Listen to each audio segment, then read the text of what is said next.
Thanks for joining us for another Couch Chat. Again, we're here today with Julie G, who is one of our trainer extraordinaires and knows a little bit about everything. So, Julie, today we're going to be talking about credit and how you build and or repair credit, depending on kind of where you are in that process.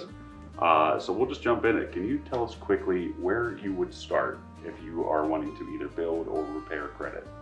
Great question, Tim. So, where do you start? You need to know what your credit looks like. No matter if you're starting out or if your credit's bad and you've messed up on your credit, it can always be repaired. So we recommend that you go to annualcreditreport.com. Find out what's being reported on your credit behavior. If nothing's reported, that's actually a positive. If you have some negative reportings, you want to start taking care of that. So annualcreditreport.com will be very helpful. Sometimes Credit Karma can give you an idea of what your credit looks like, but don't depend on that for your actual score. Well, good place to start, and thanks for that. So once you've checked what's on your report, what do people do to start building or repairing credit, and what does that process look like? Again, a great question. If you're just starting out, CSE recommends that you might think about a small credit card and use that to your advantage to leverage your credit history. Starting out that way.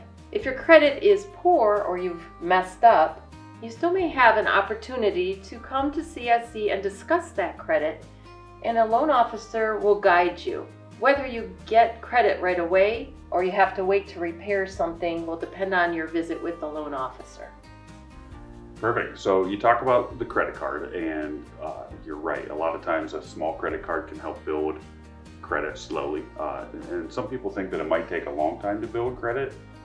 If you're just starting out, usually that can happen very quick. And if you're repairing, it might take a little bit longer. But that said, what are some things that somebody should do to make sure they're going from either no credit or bad credit to having a positive and good credit score for what they're wanting to do? If you're starting out with credit and you have a small credit card or a loan, the important thing is to pay your loan payments on time. Those will be reported to the credit bureau monthly. After a certain period of time, your credit score will start to be established. It will start to build that 3-digit number. Paying on time is very important. Paying ahead is also good. And if it's a credit card, you're going to use the capacity on that credit card to your advantage. Charge something small. Wait for the payment to come through. Get your statement and pay that off. And do that for a number of months. And that consistency or skin in the game will show a future creditor that you mean business by paying your loans off. Perfect. So you talked about capacity, which for those who may not know is, when we talk about capacity, we're talking about credit limit. And the capacity is how much you've got from your balance to that limit. So you talked about that. I guess in this process, what are some things people want to avoid to make sure they're not hurting themselves in the process? Oh, that's a great question.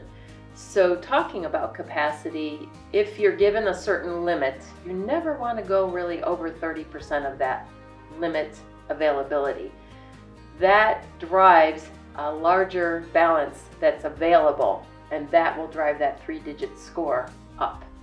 If you go over the 50%, wait for a while to check your credit. Do not check your credit if you know that your credit card balance is over that limit in a certain number of months, so wait. The best thing would be to talk to a loan officer or a financial counselor to make sure you're on the right track. Perfect, yeah. So I guess to recap, we want to make sure that we're opening small things at the beginning and paying those on time. You want to make sure you're not opening a lot of other credit or checking your credit a lot, and don't max out those credit cards, right? That's correct. Anything else, or is that kind of... The other thing I would recommend is once you kind of have an idea of your credit situation, make sure you do not have your credit run against your Social Security number. Maybe one time, and then you wait for quite a while. You know your situation. You know what your balances are. Keep track of that. And when you are under that 30% capacity, or you've had a loan for 6 months or more, that might be a time to ask someone to run your credit, a trusted financial institution. Perfect. Well, thank you, Julie. That's all good stuff. And hopefully you've learned a little bit more about credit and building that or starting over. And Julie, thank you for your time. All right, and good luck with that credit building. Thank you.